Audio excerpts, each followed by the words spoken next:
चलते चलते, हाँ, चलते चलते कुछ छोटी छोटी बातें। और एक बहुत खराब अंग्रेज अधिकारी था, उसका नाम था नील, और उसका एक सहयोगी था, उसका नाम था व्हीलर। दोनों खतरनाक अंग्रेज थे। इन्होंने पता है क्या किया, हिंदुस्तान में आजादी की लड़ाई शुरू हुई बिठूर नाम के एक गांव से। ये कहानी आप सब जानते हैं। 1857 का स्वतंत्रता संग्राम का इतिहास आप पढ़ें तो बिठूर नाम का एक छोटा सा गांव है, कानपुर के पास है, 24-25 किलोमीटर की दूरी है। उस गांव में सबसे पहली बैठक हुई थी जिसमें यह तय हुआ था कि हमको आजादी हासिल करनी है। अंग्रेज जाएंगे नहीं, इनको भगाना पड़ेगा। आजादी आएगी नहीं, छीन के लाना पड़ेगा। मांगने से कोई आजादी नहीं देगा, हमें छीननी पड़ेगी हमारी आजादी। यह तय हुआ।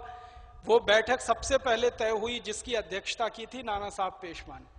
तांत्या टोपे उस बैठक में हाजिर थे और उनके कुछ सहयोगी हाजिर थे। फिर वो बैठक धीरे धीरे बढ़ती गई और एक दिन लाखों क्रांतिकारियों का संगठन बन गई और बिठूर ने हिंदुस्तान को रास्ता दिखाया। बिठूर ने हिंदुस्तान को आजादी का इतिहास शुरू करवाया। बिठूर से क्रांति की शुरुआत की नींव पड़ी और पूरे देश में वो फैली। और वो फिर चिंगारी उठी तो बैरकपुर से नींव डाली गई, वो बिठूर में नींव पड़ी, चिंगारी बैरकपुर में उठी। मंगल पांडे ने एक अंग्रेज अधिकारी को गोली मारी, उसका नाम था मेजर ह्यूसन। ह्यूसन को गोली क्यों मारी? जब मंगल पांडे को यह पता चला कि कारतूस का इस्तेमाल करना पड़ता है, मुंह से उसको खोलना पड़ता है, उस पे गाय की चर्बी लगाई जाती है और गाय हमारे लिए मां जैसी है, कोई हमारी मां की हत्या करे फिर उसकी चर्बी लगाया हुआ कारतूस मुंह से खोलना पड़े, तो ये तो शर्म से डूब मरने की बात है। इसलिए मंगल पांडे ने अपने अधिकारी को एक प्रश्न किया कि क्या कारतूसों पर गाय की चर्बी लेपन किया जाता है? वो ह्यूसन ने ना हाँ कहा ना कहा, और वो डिप्लोमेटिक आदमी था। हाँ कहता तो फंसता, ना कहता तो फंसता, तो चुप रह गया। फिर पूछा मंगल पांडे ने क्या ऐसा होता है, फिर पूछा। 3 बार में उसने जवाब नहीं दिया तो मंगल पांडे को गुस्सा आया। उनके पास उनकी सर्विस राइफल थी, गोली मार दी, ह्यूसन ढेर हो गया, उसी समय मर गया। ह्यूसन मर गया तो दूसरे अधिकारी आए मंगल पांडे को पकड़ने के लिए, तो फिर मंगल पांडे ने गोली चलाई, उसमें 3 घायल हो गए, 2 फिर मारे गए और बाद में मंगल पांडे पकड़ में आ गए। फिर उनके ऊपर झूठ मूठ का मुकदमा चला और उनको फांसी हो गई 8 अप्रैल को। तो ये चिंगारी उठी बैरकपुर से। वहां से क्रांतिकारियों ने क्या किया, जो उनके सहयोगी थे मंगल पांडे के, जो फौज में काम करते थे, ऐसे 1100 सैनिकों ने तुरंत इस्तीफा दे दिया और अंजलि में गंगा जल भर के कसम खाई उन्होंने। आप जानते हैं बिठूर के बहुत नजदीक में गंगा जी बहती है, तो सारे सैनिक छावनी छोड़कर, इस्तीफा देकर, अंग्रेजी पोशाक को जलाकर गंगा जी के किनारे पहुंचे। गंगा जी की गंगा जल हाथ में अंजलि लेके कसम खाई कि अब इस देश में हम वही करेंगे जो मंगल पांडे ने किया है, और हम गांव गांव में ये चिंगारी जलाएंगे। 5-5 के ग्रुप में फैल गए पूरे देश में, और पूरे देश में क्रांति की मशाल उत्तर से दक्षिण, पूरब से पश्चिम, मेरठ, दिल्ली, सहारनपुर, शाहजहांपुर, हर जगह फैल गई। 350 स्थानों पर क्रांति हुई और अंग्रेजों को 3 महीने में सफाया कर दिया इस देश के क्रांतिकारियों ने। भारत के इतिहास में यह दस्तावेजी घटना अभी दर्ज होना बाकी है, वो ये कि 1857 में जो क्रांति की शुरुआत हुई, 3 महीने के अंदर एक अंग्रेज मारा गया और भारत आजाद हो गया। 1 सितंबर 1857 तक पूरा भारत आजाद हो गया। 350 स्थानों पर भारत की विजय पताका फहराई गई। तो इस पूरे के पूरे क्रम में बिठूर की भूमिका बहुत महत्व की है। अब हुआ क्या, जब हमारी विजय हो गई, हम जीत गए और हमारा शासन फिर से वापस आने लगा, तो अंग्रेजों की संसद में फिर प्रस्ताव पारित हुआ, वापस भारत में जाना है और फिर से भारत पर कब्जा करना है। तो यहाँ के कुछ 20 गद्दार राजाओं ने अंग्रेजों की मदद की, सेना मिली उनको, अंग्रेजों को भारत के राजाओं की पैसा मिला उनको भारत के राजाओं से, और फिर वो चढ़ बैठे।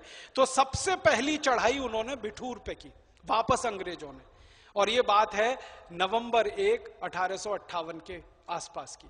तो फिर चढ़ाई हुई बिठूर पर, और बिठूर को जड़मूल से खत्म कर देना है, ये अंग्रेजों ने तय किया। जिस अंग्रेज अधिकारी ने बिठूर को जड़मूल से खत्म कर देने की बात तय की, उनमें एक नील था, एक व्हीलर था और उसके कुछ सहयोगी थे। इन्होंने बिठूर पर हमला किया, और ऐसा हमला किया कि 24,000 लोग बिठूर में रहते थे उस समय। बिठूर की आबादी कुल मिलाकर 24,000 थी। 3 महीने के छोटे बच्चे से लेकर 90 साल के बुजुर्ग तक 24,000 लोग रहते थे। अंग्रेजों ने सबको खत्म कर दिया। 3 महीने के बच्चे को भी नहीं छोड़ा, 90 साल के बुजुर्ग को भी नहीं छोड़ा। और ये व्हीलर और नील जैसे बहुत दुष्ट किस्म के लोग जो अंग्रेजी फौज में उस समय अधिकारी थे, इन्होंने कैसे कैसे बच्चों को मारा है। बच्चों को ऐसे उछालते थे और गोली मारते थे, इस तरीके से कत्लेआम मचा। बुजुर्गों को गर्दन में रस्सी का फंदा लटका के पेड़ पे लटका देते थे, फिर उनको गोली मारते थे। पूरे बिठूर का कत्लेआम कर दिया, एक एक घर में से सबको निकाल के मार दिया। स्त्रियों के साथ बलात्कार किए, महिलाओं के साथ बलात्कार किए हैं तो उसका वर्णन मिलता है दस्तावेजों में कि हमारी माताओं के, बहनों के, बेटियों के स्तन का जो अग्र भाग होता है उसको लोहे के चिमटे से दबाते थे और तब तक दबाते थे जब तक उसमें से खून न निकल आए। इतने हैवान थे ये अंग्रेज।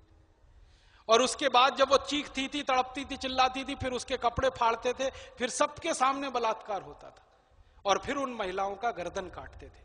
पहले गर्दन नहीं काटते थे, बलात्कार करने के बाद गर्दन काटते। पूरे बिठूर को शमशान बना दिया, लाशों के ढेर से पाट दिया। जिन अंग्रेजों ने ये सब किया है उनका नाम अभी तक हम याद रखते हैं। मुझे बहुत अफसोस होता है, दिल को चोट पहुंचती है जब मैं किसी रेलवे स्टेशन पे खड़ा होता हूं और व्हीलर का नाम पढ़ता हूं। आपको मालूम है रेलवे स्टेशन पर एक बुक शॉप रहते हैं, व्हीलर्स बुक शॉप। ये वही खानदान है जिन्होंने बिठूर में कत्लेआम मचाया, जिन्होंने हिंदुस्तान की मां, बहन, बेटियों को पूरी तरह से खत्म कर दिया। व्हीलर्स बुक शॉप नहीं देखते आप रेलवे स्टेशन पे? ये वही व्हीलर परिवार है।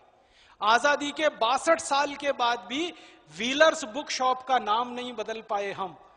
और माफ करना, आपको यह बताने के लिए कि इसकी रॉयल्टी हम देते रहे इंग्लैंड को, इस नाम का इस्तेमाल करने की रॉयल्टी देते रहे इंग्लैंड को। नील की जगह जगह मूर्तियां लगी हुई हैं, फोटो लगे हुए हैं, नील चौराहे बने हुए हैं, नील रोड बने हुए हैं इस देश में। व्हीलर्स की बुक शॉप पूरे देश के रेलवे स्टेशन पर है। ये गुलामी कब तक ढोएंगे हम? किसी ना किसी दिन तो हमको इस गुलामी के फंदे से बाहर निकलना ही पड़ेगा। हमारे मन से हमें गुलामी हटानी पड़ेगी सबसे पहले, फिर हमारे तन से गुलामी हटानी पड़ेगी हमें सबसे पहले, फिर वतन से गुलामी हटानी पड़ेगी हमें सबसे पहले।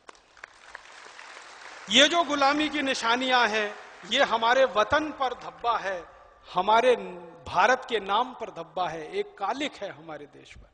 हमें कई बार ऐसा लगता है कि क्या हमारा शौर्य बिल्कुल खत्म हो गया? आजादी के बाद हम उतने शूरवीर ही नहीं रहे? जिन अंग्रेजों को हम मार के भगा सकते हैं, उन अंग्रेजों के प्रतीकों को हमने इस देश में से क्यों नहीं हटा दिया आजादी के बाद? क्या हो गया इस देश को? क्यों सो गया ये देश ऐसी शांति की नींद में? अभी ये प्रश्न हमें फिर से करने पड़ेंगे कि अंग्रेजों को अगर हम मार के भगा सकते हैं, 250 साल की गुलामी को हटा सकते हैं, तो ये अंग्रेजी प्रतीक चिन्हों को अभी तक हम क्यों ढो रहे हैं आजादी के 62 साल में? इनको तो हटा देने की ही बात है।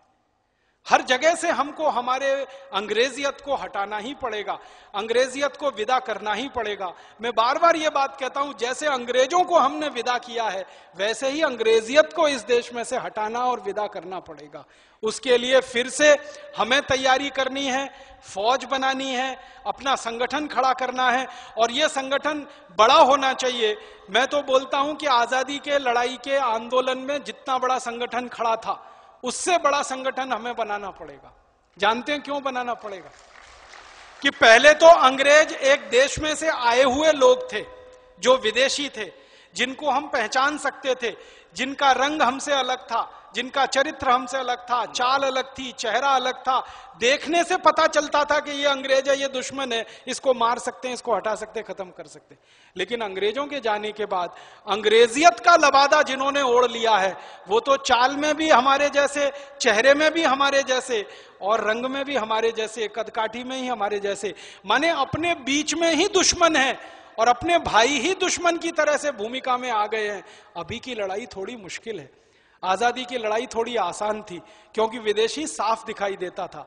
आजादी के बाद ये पूर्ण आजादी की लड़ाई, पूर्ण स्वतंत्रता की लड़ाई थोड़ी मुश्किल है क्योंकि विदेशी हमारे बीच में बैठा है, हमारे नजदीक में है। पता नहीं हमारे परिवार में हो, पता नहीं हमारे पड़ोस में हो, पता नहीं हमारे बिल्कुल साथ में ही हो। तो इसलिए लड़ाई थोड़ी मुश्किल है, संगठन भी बड़ा करना पड़ेगा। आजादी की लड़ाई में आपको मैं बताना चाहता हूं 4 करोड़